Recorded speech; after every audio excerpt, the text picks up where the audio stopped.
On to our next topic here on Sports Medicine Weekly. The agenda is now set for the 4th annual Chicago Sports Summit, taking place October 2nd at the Hyatt Regency Hotel on Wacker Drive in Chicago.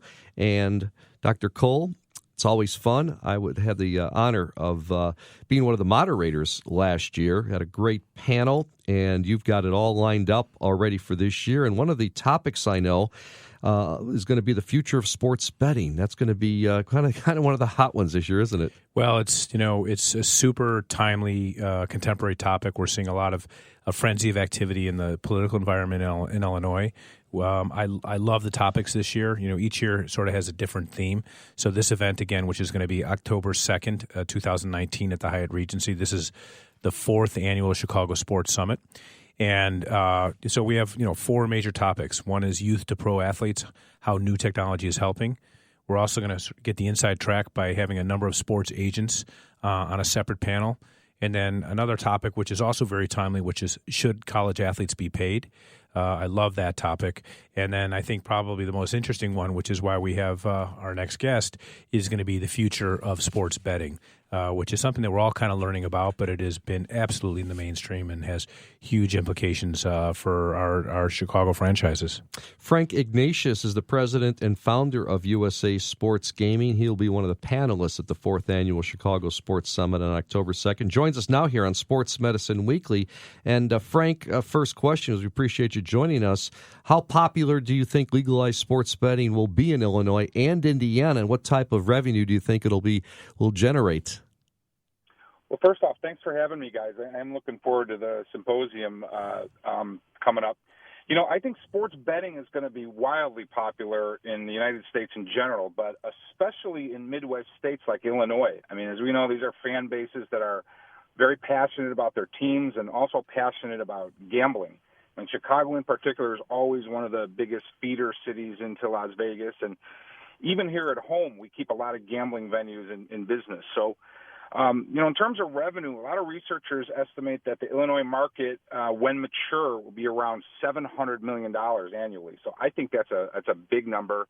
And I actually think it's a little low. I think, given that the video gaming terminals produce, almost $2 billion, I could foresee a day where sports betting in Illinois cracks, $1 billion, maybe even $2 billion. Yeah, when I hear that number, I too would think it's low. I think, look, this is like a lot of these other controversial topics like legalized marijuana, medical marijuana, and so forth. And, without getting into a political conversation at the dinner table, I would say this is one that was kind of inevitable. And, Illinois has a lot of distress, as we all know, and maybe this is a way to alleviate some of that. I obviously understand there's a number of sides to this and implications. What's it going to look like? Like let's just say I'm a consumer, have an interest in sports betting. Like, where does it get done?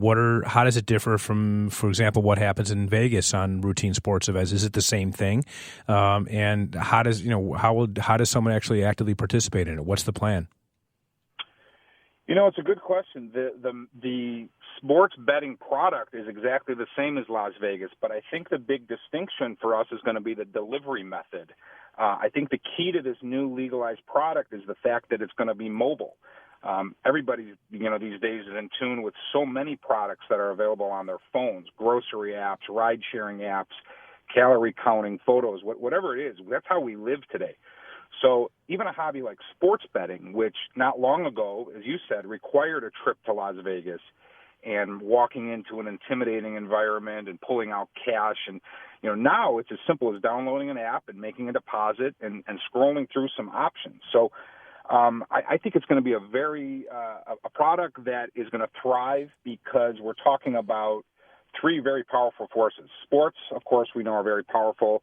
Gambling, is something that's very attractive to people, but especially the third one, and that's the mobile device. I think it's going to be the star of this show, and I think it's going to drive a lot of novice bettors because they're so familiar with performing transactions on their phone already. Our guest is Frank Ignatius. He is the president and founder of USA Sports Gaming. He'll be a panelist at the 4th Annual Chicago Sports Summit, taking place October 2nd at the Hyatt Regency Hotel on Wacker Drive. And right now we're talking about legalized sports betting in the Midwest as one of the topics in the Chicago Sports Summit Symposium is going to be the future of sports betting. You know, I think it's interesting. You know, I have younger kids, and they're not, you know, they're too young for any of this, but it's one of those things that I'd be curious if you could sort of synthesize down what the two, you know, how the two sides present themselves. I'm sure there's one side that says, look, this is crazy. There's no reason we should ever lower the bar to increase, you know, utilization of gambling. And the other side says, look, it's going to happen anyway, and keep it from being black market and so forth, and let's regulate it. Where do you sit on this? And, you know, how do these two sides meet in the middle?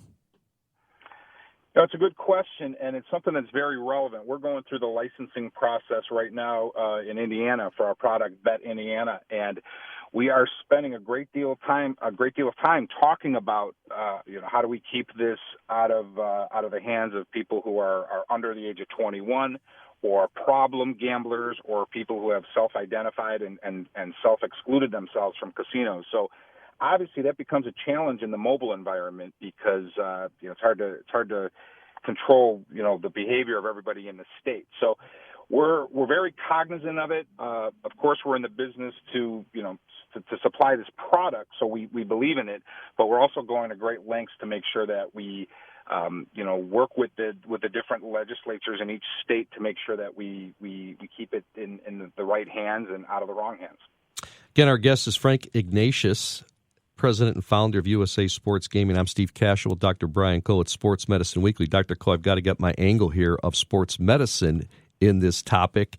How do you think it might affect the trainers, the doctors, the athletes when people are betting on these games? And it's not just almost being a fan anymore, but people are going to, they're going to be at the United Center and they're going to be, betting on Bulls games and things like that. And they're going to be looking at you going, why isn't such and such player in the lineup tonight? Yeah. If you remember when you and I contemplated how we were going to do our show, we talked about fantasy sports and being a resource for injuries and recovery and return and so forth, and that's part of what we like to do.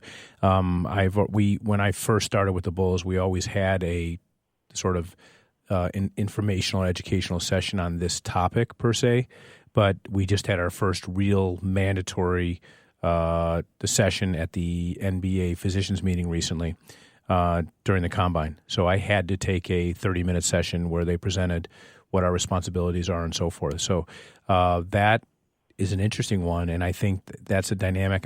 I would have to probably turn to other states that already have legalized sports betting to see how it's played out, but there's the obvious issue where we have inside information and we have to be incredibly careful about prognosticating or making projections. Is a lot like the stock market. You know what I mean? Absolutely. Someone gets out there and says inside information. You can manipulate the entire market, not even unintentionally.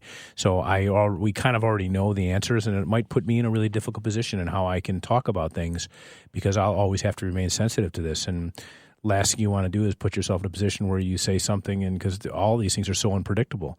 So we're already pretty careful about putting hard timelines on things, but there's no question that will be increasingly relevant, but we see some case examples. Announcers, too. I remember when I first traveled with the Bulls, my first year traveling was the last Bulls championship season with Michael Jordan, Scottie Pippen, Dennis Rodman, Phil Jackson. I was told by Jerry Krause, you're going to be on these flights, you're going to see guys icing, you're going to see x-rays being passed around the plane and different things. You got to keep quiet, Steve. And I remember he said, you got to protect the team. And that was one of the first things I learned from Jerry Krause. You're going to see things you cannot see. When you see things on the plane and on the buses and in the locker room, you got to keep it to yourself. No, and you see now, even with our show, we're always pretty careful about the specifics. And in fairness, the athletes are patients first and athletes and part of a franchise system second, right? So and they have families. Yeah, and so they're just like your health history, although you wear it on your sleeve, literally and figuratively, right? With on your this biceps, show. On our show. Yes. But we've always been really sensitive to that issue. But I think, Steve, right now, your point's a great one. And this will be a good one at the summit to talk about, to be honest, to figure out how it's going to go. I really look forward to this panel on October 2nd because I think it raises so many interesting, highly charged issues. Another question for Frank Ignatius, our guest here on Sports Medicine Weekly on this Saturday. Frank, What sports are the most popular among sports bettors, and what are some sports that are not typically considered a popular betting game but attract attention from bettors? Well, as you can imagine, football is still king. NFL football in particular is the top sport to bet on in the USA. College football also very popular. But the fastest growing of the big six right now is NBA basketball. In recent years, we've seen that the NBA has become a big sport for bettors, and now with the advent of live betting and different ways to bet, I think the fast-paced action is very appealing to bettors. But you asked about non-typical betting sports. And I think these will be the games with the most room for growth. My biggest example would be golf. A lot of bettors like to watch golf on TV and make bets for the day or even hole by hole. So Tiger Woods is playing in the Masters. You can make a bet on every single hole that he plays or bet on how many birdies he's going to make in that day or what his total score will be. So an event like that's already wildly popular and has huge TV ratings, I think when you're involved in the action, it's going to make it even that much more intriguing. Great stuff, Frank. We really appreciate you joining us here on Sports Medicine Weekly. Look forward to you being a panelist again at the 4th Annual Chicago Sports Summit, October 2nd at the Hyatt Regency Hotel on Wacker Drive. For more information and for tickets, you can go to chicagosportssummit.com. We'll see you there, Frank. Thanks, guys. Appreciate it. Frank Ignatius, president and founder of USA Sports Gaming. I'm Steve Cashel with Dr. Brian Cole. It is Sports Medicine Weekly. When we come back, it's our popular Ask the Doctor segment. Stay with us here on 670 The Score.